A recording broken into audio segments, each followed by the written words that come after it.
So why a Pantera for me? I was on a family road trip with my dad. We were going to visit some relatives in the States, and we stopped at a hotel outside of Chicago for the night, and in the parking lot was a red Pantera, and I'd never seen a car like it. It was so low and so aggressive looking and so cool. It turned something on inside of me, and it really started my love affair with cars. And when I got to a point in life where I could afford to buy a nice car, it was the only thing I could think of.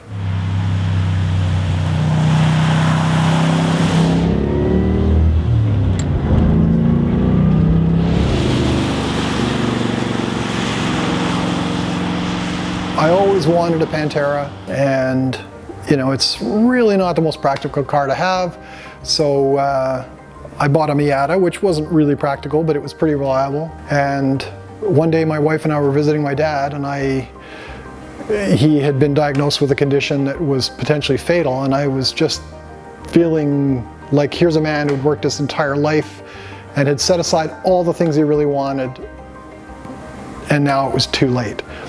And she said, well, you know, you've talked about getting a Pantera.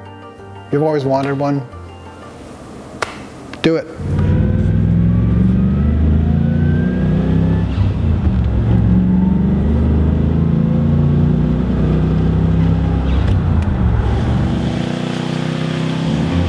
So I sold the Miata. 2 weeks later, I found that in Toronto with 13,000 miles on it.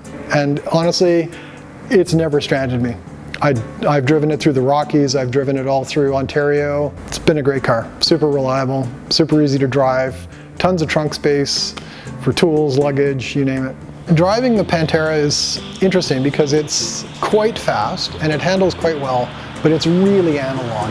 The steering is not power steering, the brakes are vacuum assisted, but they're heavy, the clutch is very heavy. It's a really hands-on car to drive, but it performs incredibly well, and the faster you go, the lighter and the better it handles. So it's a nice car to drive in that sense.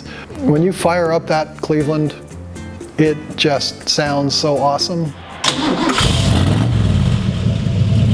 The Detomaso Pantera came about because Lee Iacocca, when he was at Ford back in the late 60s, was looking for a sports car to be sort of the premium car for the Ford brand, to replace the spot the Cobra had basically held.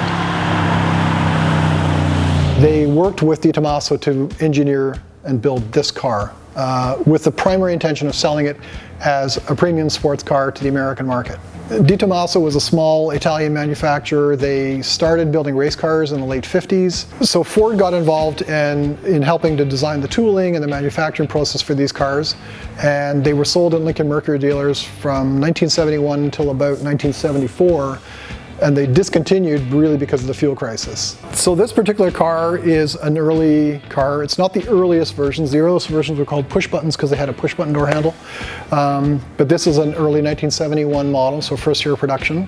They had a higher compression engine, so outputting about 330 horsepower. And when I got the car, as I say, it had 13,000 miles. It was a very original car. And I really didn't want to mess with it because most Panteras have been messed with. It's a not a very expensive car, so a lot of people bought them and went, hey, I can customize them, and they put bigger engines and fatter wheels and body mods and things. And over time what's happened is that there's a lot of desirability to have an all-original unmodified car.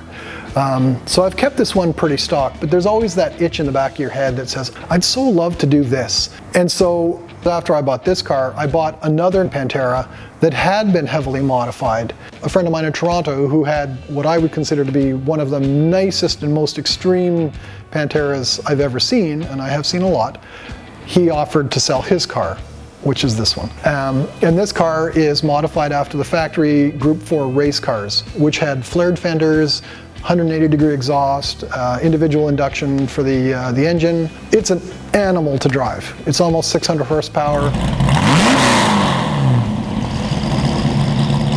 So really between these two cars, my itch has really been scratched. I have a completely original stock car and a completely modified, nothing original car that's just crazy. If anybody was looking to buy a Pantera, First off, I cannot recommend it highly enough. I do all my own work on this car. It's really simple. You need metric wrenches, you need SAE wrenches because it's half American, half European. So that's that's something you have to consider. You need double sets of tools. But it's a really simple car. All of the components are still available. There's a very active community of owners out there.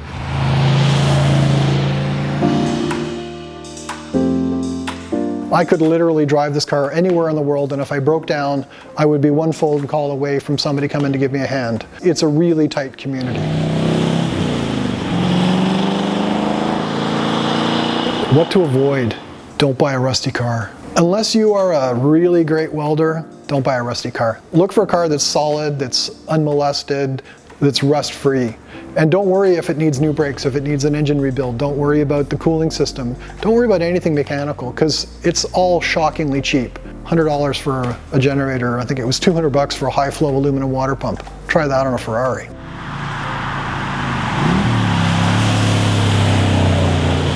Driving this car on long sweeping country roads is the best. It's a car that really likes to be traveling 50 to 80 miles an hour. It's a GT. It likes to cruise and go fast. This car, because it's all stock, it's very comfortable to drive. It's not too loud inside. This thing is like a switchblade. It does not like to be cruising along at legal speeds. It likes to have your foot heavily planted in it and smoke coming out of the tires. It is just an animal. I kind of like the Jekyll and Hyde comparison between these two cars. It's a car that if you put your personal touch on, you can make it anything you want.